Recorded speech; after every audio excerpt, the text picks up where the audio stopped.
नमस्कार मैत्रिणींनो, मी कविता तुमचं स्वागत करत आहे आपल्या विदर्भाची चव या चॅनलमध्ये.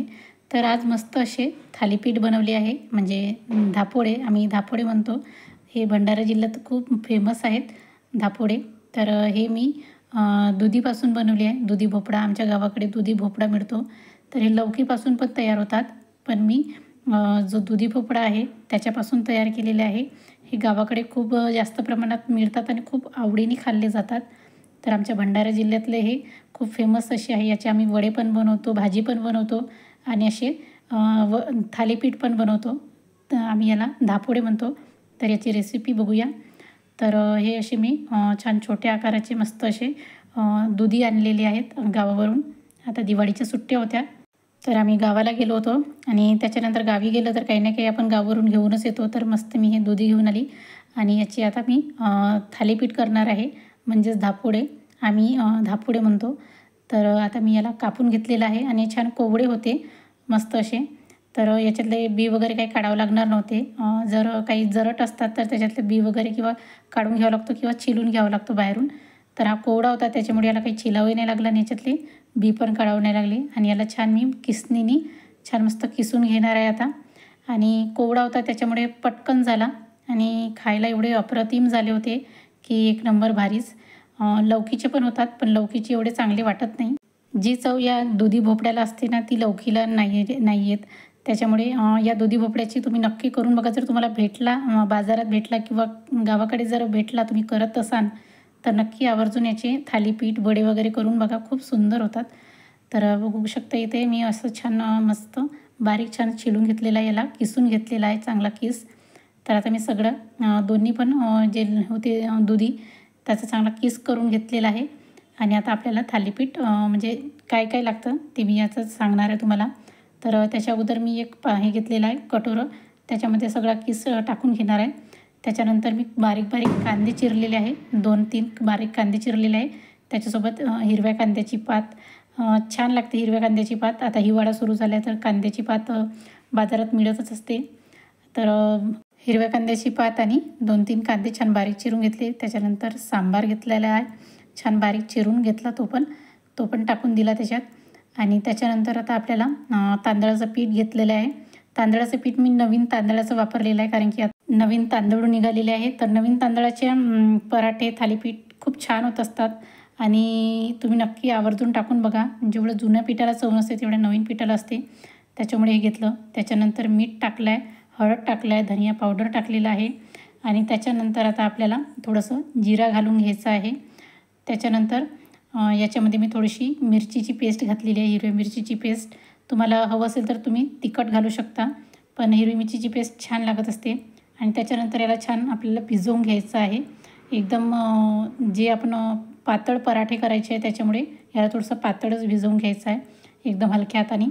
तुम्हाला हाताने भिजवायचं नसेल तर तुम्ही चम्मचच्या साहाय्याने पण भिजवू शकता, पण हाताने जेवढं मिक्स होते तेवढं चम्मचने नाही होत, त्याच्यामुळे मी हाताने छान मिक्स करून घेतलेलं आहे. तर बघू शकता इथे हाताने छान मिक्स करून झालेलं आहे. आणि आता आपल्याला पातळ पराठे करायचे आहे, त्याच्यामुळे मी अजून याच्यामध्ये पाणी ॲड करणार आहे. तर तुम्ही इथं थोडं थोडं प्रमाणात पाण्याचा वापर करा. थोडं थोडं म्हणजे जेवढं, खूप एका वेळेस जास्त पातळ करू नका, नाहीतर मग अजून आपल्याला पीठ ॲड करावं लागेल याच्यात, म्हणून थोडं थोडं पाणी घाला. इथं बघू शकता आता मी छान याला पातळ भिजवून घेतलेलं आहे. आणि आता आपल्याला हे पराठे करून घ्यायचे आहे. त्याच्यासाठी मी तवा गरम करून म्हणजे करायला ठेवलेला आहे. आणि आता आपल्याला हे थालीपीठ करून घ्यायचे आहे. या थालीपीठची चव अप्रतिम लागत असते. तुम्ही नक्की जर तुमच्याकडे म्हणजे अवेलेबल असेल किंवा जर बाजारात किंवा कुठेही भेटले हे दुधी, तर नक्की करून बघा. आता हे आपलं पीठ छान भिजवून झालेलं आहे. तर आता बघू शकता एकसारखं असं छान भिजवून घेतलेलं आहे. आणि आता आपल्याला हे पराठे छान थापून घ्यायचे आहे. तर तावा गरम करून घेतला, त्याच्यावर मी तेल लावून घेणार आहे. जो आपला दुधी होता त्याची जी मुठी होती ती वरची कापून घेतली आणि त्याच साहाय्याने इथं मी तेल लावून घेणार आहे.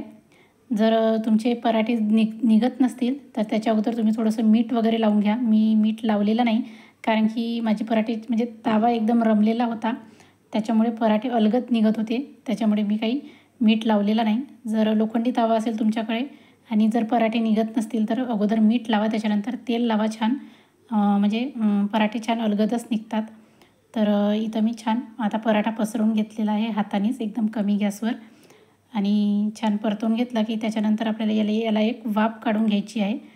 त्याच्या अगोदर थोडंसं तेल घालून घ्यायचं आहे आपल्याला, म्हणजे पराठा अलगद निघतो आणि सुटून जातो तो छान. तर त्याच्यानंतर आपल्याला याला झाकून ठेवायचं आहे अंदाजे 5-1 मिनटासाठी आणि गॅस एकदम कमी फ्लेमवर ठेवायची आहे, म्हणजे हे जो पराठा आहे थालीपीठ तो करपायला नको. त्याच्यानंतर 5 मिनिटांनी बघू शकता मी आता पराठा छान वरच्या बाजूने छान शिजलेला आहे. तर बघू शकता एकदम अलगद निघालेला आहे पराठा बिना मीठ लावल्याने पण, आणि छान एकदम कलर पण एकदम छान दिसत आहे. हे बघू शकता एकदम कमी गॅसवर होता तर छान, म्हणजे खालच्या बाजूनी चांगला भाजलेला आहे.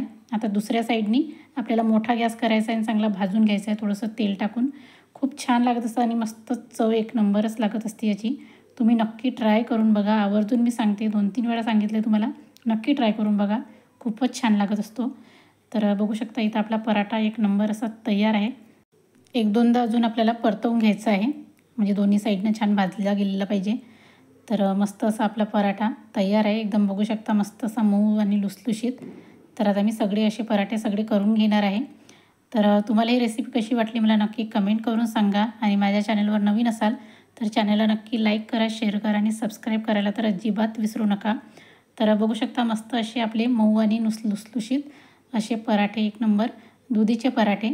तर तुम्ही पण नक्की ट्राय करून बघा, आणि माझ्या चॅनलवर नवीन असाल तर चॅनल नक्की लाईक करा, शेअर करा आणि सबस्क्राईब करा. तर चला मग भेटूया आपल्या पुढच्या रेसिपीमध्ये. तोपर्यंत बघत राहा आपली विदर्भाची चव. Bye bye.